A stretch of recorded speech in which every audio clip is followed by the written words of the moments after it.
Hey everyone, once again, thanks so much, you Utah fans and film fanatics, joining me again here in our continuing series at Utah International Film Festival, where we are interviewing filmmakers. Last day at Utah International Film Festival. With me, I have Duke Ross, who did, sounds like a bunch of things on a Ballad of Straw Hat Sam. Yes. So all the syllables. Awesome. Well, thank you so much for joining us today. Please just let us know, first of all, what is this story about? So the Ballad of Straw Hat Sam is about two unlikely friends that go on a journey to find the world's best bourbon, wherein they encounter strangers, freaks, and a bunch of other crazy obstacles. It's kind of like inspired by a lot of like early aughts Adult Swim programming, so it's very loose structurally. Does it feature a Nignoct and or that's a really deep cut for any Aqua Teen Hunger Force fans from Adult Swim. I only got like season one into But Aqua it was funny because they jumped into season 2. So, but anyway, I'm sorry. That's awesome.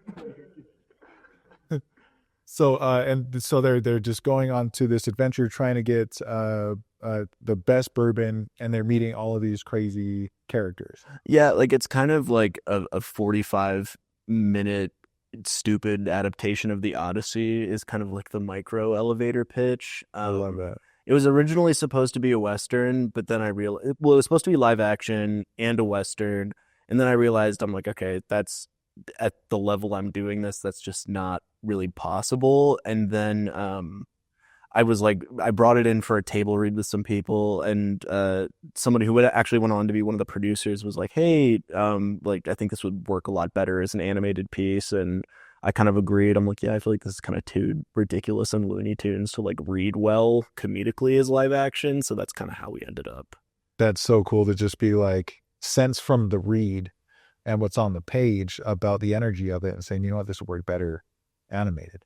Yeah, well, it was also kind of like just a necessity in terms of it was way cheaper for me to just animate it all in a dark room by myself, rather than like, even if we're doing it like shoestring student film type deal, like it just would not have been financially feasible. Yeah, I hear you. And I'll bet too, uh, something actually I'd never really considered until just now with this interview is being a kind of creator, you're able to have some more creative flair in the animation style. Yeah, well, what's funny is that I went into this like not knowing how to animate, and I would say I still don't. So all of the animation was done in this program called Paintbrush, which is like the OSX equivalent of MS Paint. So I would like draw the characters, and then like put like kind of a green screen background in front of them, and then I would just key it out in front of the live action backgrounds. So I mean, like if you look at the animation, it's like I don't even know what frames per second it is, but like less than 12. Like it's very janky, and I think that like in kind of leaning into that, there's a lot of like accidental slash intentional physical comedy that comes from like the characters being like really jerky and like, yeah. I love that. Yeah, it's got like the real heart, like the character of it all, right? Like that story. Well, and what's fun too is like as a director, like when you're doing something animated, like you have such insane level of control over like the performances. So you're like, no, like I want, your face to be like this, or like you turn at this point or whatever, where like you could still get that out of like an actor in a live action sense, but in terms of like what you're seeing on screen, there's just way more control, and especially when like a lot of the humor is kind of based in like the edit and cuts and pauses and kind of how characters move. I think that that was really helpful. That's awesome. Yeah, I'm over here just like thinking now where you're like, okay, next live action, everyone's marionettes on strings. I want that full control again. And Kubrick, it will be the most toxic set you edit. Yeah. All right. That's awesome. So then, you talked about the table read, but then when you had, made the decision, okay, let's take it to animated. What was the rest of the kind of adjustment to pre-production that they had to take? Well, I mean, so this was the table read was actually pre-production, because I was still in school, and it was like, like a writing workshop or something, I think is probably a better way to put it. And then I graduated in like spring of 2022. And I was like, okay, the next step up for me would be to like make a feature. And like, while I'm young and stupid enough to try and do that on my own, I want to do it. Um, and like, I kind of went back because I wrote the original draft when I was like 19 and then brought it into screenwriting when I was like 21. And then, I graduated, I was like almost 23. And uh God, train of thought. No, it's okay. um but yeah, but so then I was like, I want to make this on my own. And I'm like, well, okay, well, how can I do this? And one was like, because I think the original draft was like 56 pages, like not sellable at all. Like no one is gonna fund this thing. And then also, yeah, the fact that it's animated, I'm like, okay, so like my budget ended up being $2,000. And I'm like, it'll be still difficult and tight, but to make something like this for $2,000 is like fully feasible, and it's just gonna take like a lot of elbow grease. So yeah. Awesome. Awesome. And then for having it at the festival, what are some goals that you have from this, or what has the experience been like? Have you got to hear from folks that have gotten to see it, or anything like that? Yeah, I mean, I think any chance that we've had to screen it, especially when there's like an actual audience, is really fun because like in real time you could see like what jokes are landing, what jokes aren't landing, and just I don't know, like having, especially with a comedy, like it's so fun, like, or especially when you could tell your audience is like having a good time. Like I think when the audience seems like really engaged and they're laughing and having fun, like that is somebody involved with the project is like incredible. And then yeah, I think just it's kind of like with any festival, like kind of having people see it is the goal, like kind of spreading the word. Immediately after the Utah Film Festival run, we're available to buy or rent on Amazon Prime. Awesome. So if anyone wants to check it out, Heck yeah.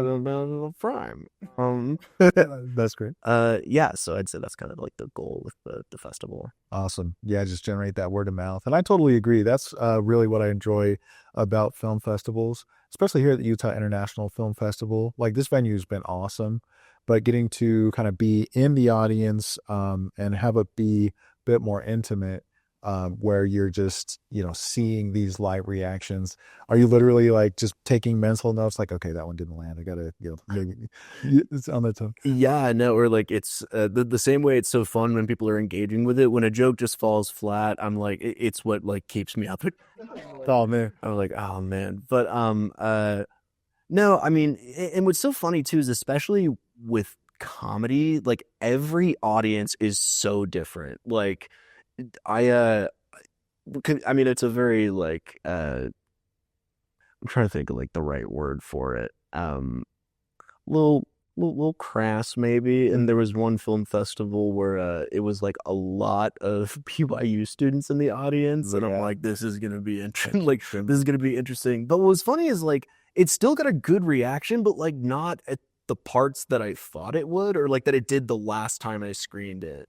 I love that. Yeah, so like some jokes that fell flat for one audience like worked for another. So it's like, I don't know. Yeah. Yeah, which is cool. Yeah, Yeah, it's fun. It's also a way to have it kind of be new to you.